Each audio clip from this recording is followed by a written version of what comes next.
Hey guys, welcome back to the next part of our series. Today we're going to start with a very cool exercise. We're going to be doing a Hadouken animation. So for those of you that are living under a rock and don't know what a Hadouken is one of the most iconic attacks in fighting games, which is this sort of like fireball that Ryu and other characters can launch from their body, pretty much, right? It's like concentrated energy or something. So if we look at the GIF, or like a GIF image from the Hadouken, you're going to see that the Hadouken has several important poses. I usually like to say that this pose for this particular exercise has three main poses. It's the character just like on a standing pose, like let's say like the idle pose, just like getting ready for the attack, which is again something like this. And then the hands moving backwards, and then the launch of the attack like this. So one thing you can do, especially if you have Photoshop or any sort of like image editing software, you can download this image. So I'm gonna save this image for you on our source images. Let me open the, oh, it didn't save as a GIF. Let me see if we can find another one. Save image. There we go. So if you grab this image and drag it into Photoshop, and create a new file, what Photoshop will automatically do is it will show you all of the keyframes that we have. So this is our first pose, and then I would consider this one to be like the second pose. I'm gonna move it so that we can see it. Just ignore the effects, and then this would be the third pose right here, where the attack is actually launching. So we're gonna start by blocking in the poses here for the character very easily.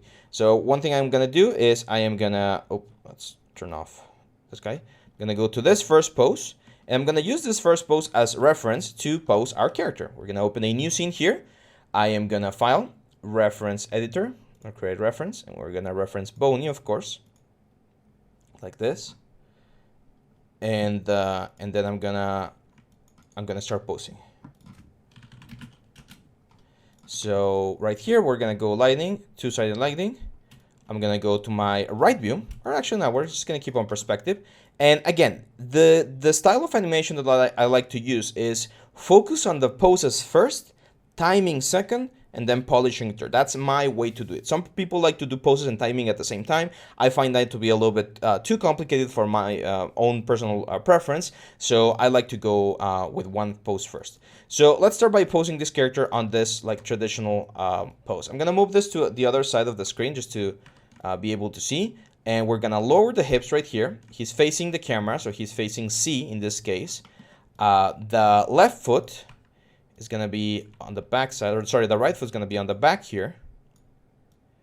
And the right foot is going to be facing forward as well, and on this side as well. The knees are going to be on this side of the character. All of this is in frame 1. And his whole weight is pretty much on the left, or on the back foot right here. So that the front leg is not carrying as much weight. He's slightly like hunched, so I'm going to just like move him like this.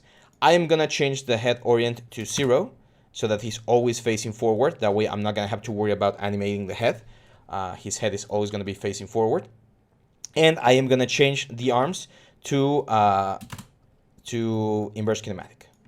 Now this arm is going to start right here, right at the chest height.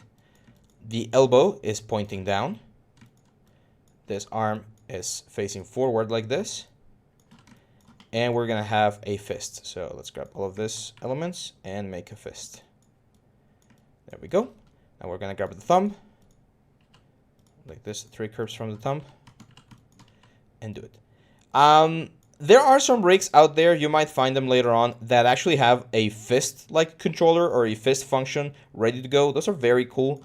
But it's a matter of the rigger. Some riggers do it, some riggers don't. So if you ever are working with a rig that has the fist function, it's a very, very cool function to use. This elbow is down here, kind of like in a defense position. Grab all of these guys and just create another fist here. And then grab this guys and close the fist.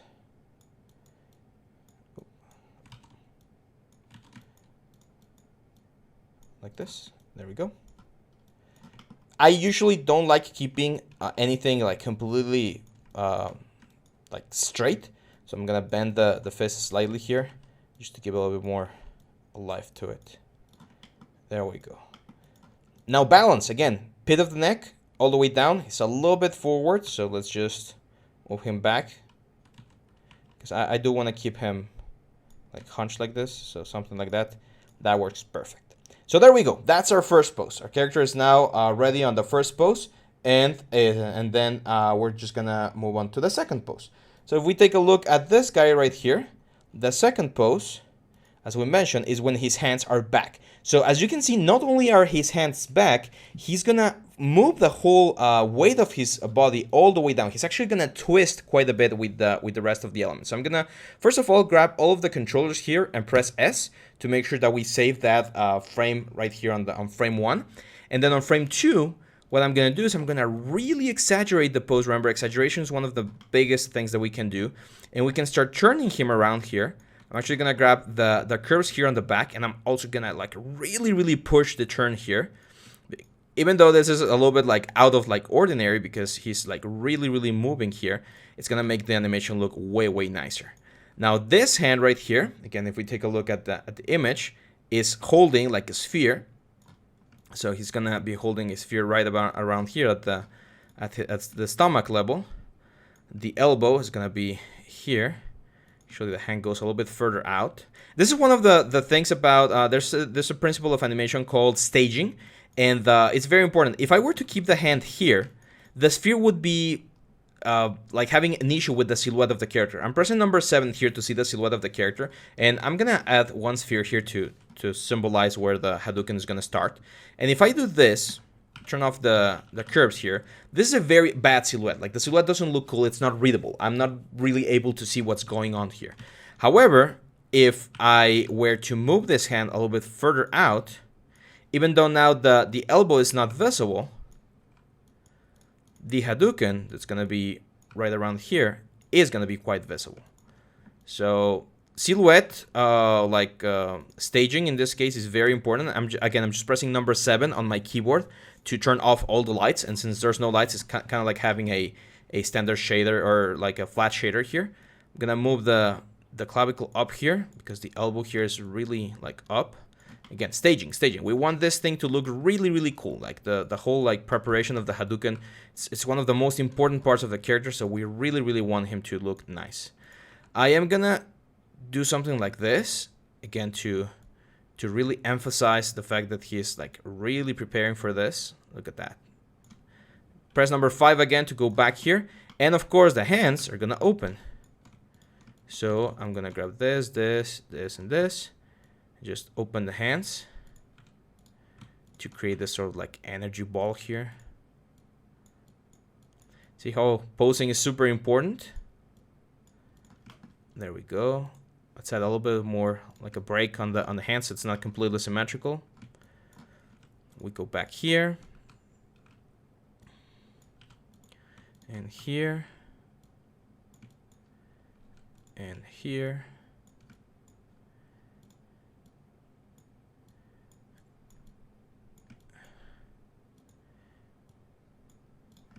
There we go. So that's our Hadouken preparation.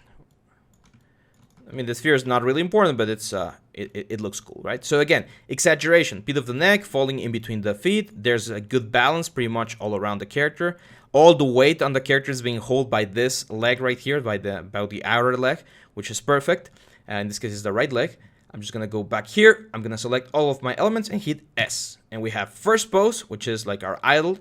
Second pose, which is our preparation, and then we need the third pose. And the third pose, of course, is going to be when the attack, when the power is released, right? So if we go all the way here, this is the pose. And as you can see, both hands are in this sort of like half fist element, and all of the weight shifted from the back leg to the front leg. So he is going to move forward, like the whole character is going to move forward. We can even slide the feet a little bit here, rotate it around, move this thing to the front like this. And now see how the spine is looking? Like we have this very nice flat S-shaped thing. So he's gonna move forward, he's gonna recover the front facing effect that we have. I'm gonna go here. and we can just zero out the rotations to go back to like the origin. And now to make this a little bit more intense, I'm gonna just like move him forward. So let's go to the hips, move the hips like this, and like this. And then this upper ones, I'm just gonna push like up like this. You can even like really like move him forward like this. This guy is gonna go forward.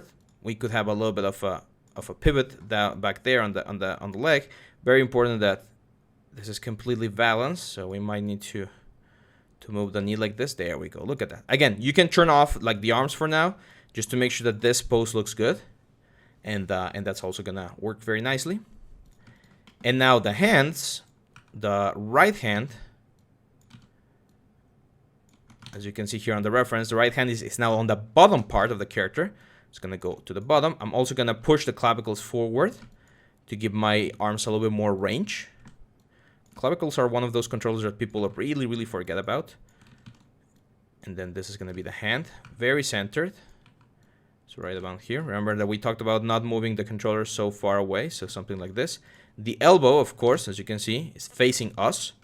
So I would expect the elbow to be like back here. Like right about there. And then this one right here, we're gonna move. And this hand's gonna be here, again, centered. You can see that's very flat, very centered, so I'm gonna also push the clavicle forward.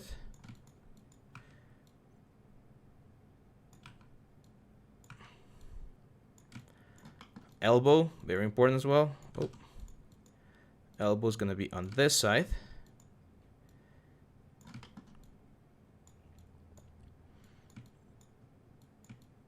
There we go. Like this.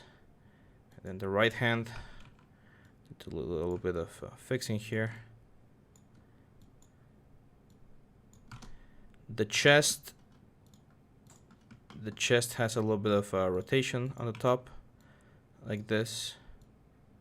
That's kind of bringing the left arm like back, so I might need to bring the clavicle just back a little bit, so the hands are closer to where they're supposed to be. There we go. And the head, for instance, here we can actually like move him back so that we get this very nice, cool pose. And again, exaggeration. Can we push it forward? Yeah, probably just a little bit more, so that the attacks looks like really strong. Like, don't be afraid to push things. Later on, if we see that the exaggeration is way too much, we just bring it back. We just like try to soften it up, and that should be it. So grab the whole thing here. I'm gonna hit S again, and we get 1, 2, 3, and then what would be 4? 4 would be back to the basics, right? Like back to our idle pose. So what I can do here is go back to frame 1, and then middle mouse click on frame 4 so that we move throughout the timeline, but we don't update the timeline, and we just hit S. So we're gonna have 1, 2, 3, 4. 1, 2, 3, 4. And everything is looking good. Like, we have this very nice transition. However, of course, the timing is not working properly, which is fine. We're gonna work on the timing next. But before I do that, I wanna show you a nice little trick here.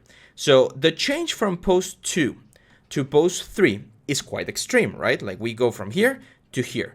And if I were to grab all of the curves and just give Maya one more frame, you're gonna see that Maya is gonna try to do something called a linear interpolation. I believe we've already talked about this, but it's gonna be super obvious here. Instead of doing this very nice like arch motion where the character just kind of like directs this ball forward, Maya is just gonna cross the arms through the character like this. Super ugly, right? So that's not what we want at all. We want another pose. We would like to have another key pose here where the ball is moving forward in front of the character, and we're making this transition into this element. So I'm gonna show you one very cool trick. I'm gonna grab this keyframes here and this keyframes here from all the curves, and I'm gonna give it quite a bit of space, like this. So now there's gonna be a little bit more keyframes for Maya to interpolate. It's still gonna be a bad interpolation, as you can see here, but we have something that's a little bit closer. So for instance, this one right here looks like a very good keyframe, except for the fact that, of course, the hands are not where I would like them to be.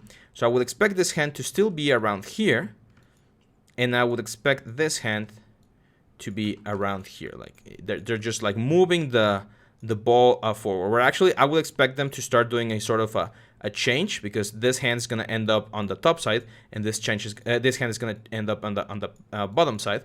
So now this pose, as you can see, which I was able to find thanks to this extra interpolation, looks a little bit more like the intermediate pose that I'm looking for. Gonna grab all the controllers, hit S, and now we can go back to our original like distribution. No timing just yet, just all of this thing. So we're gonna have pose 1, pose 2, pose 3, pose 4, and pose 5. And if we do this like a flip book, we should be able to see the little motion going back and forth. So all of our things are looking good. Here, before we jump onto timing, here's where I would ask myself, can I exaggerate this even more? Can I push this even like a little bit further into like the super stylized thing? So for instance here, I don't see a lot of change. It's very simple. The change here is very cool, but this one right here, I think we can definitely exaggerate a little bit more. So I'm just gonna like really push this guy like further down like this.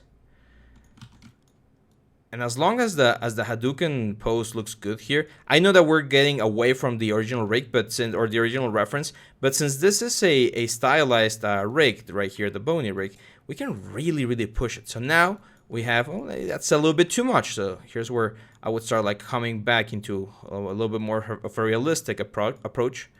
Like, let's keep this guy closer to the, there we go. So we got 1, 2, and that's a little bit more extreme, which is good. And then we can transition into this sort of things, right? So we go boom, boom, boom. Okay, so 1, 2, 3, 4, and then 5, which is our final pose. So we're ready, guys. We pretty much have all of the key poses ready. Now we're gonna jump onto the timing, and we're gonna start seeing how all of this looks when everything starts flowing in the same way. So hang on tight, and I'll see you back on the next one. Bye-bye.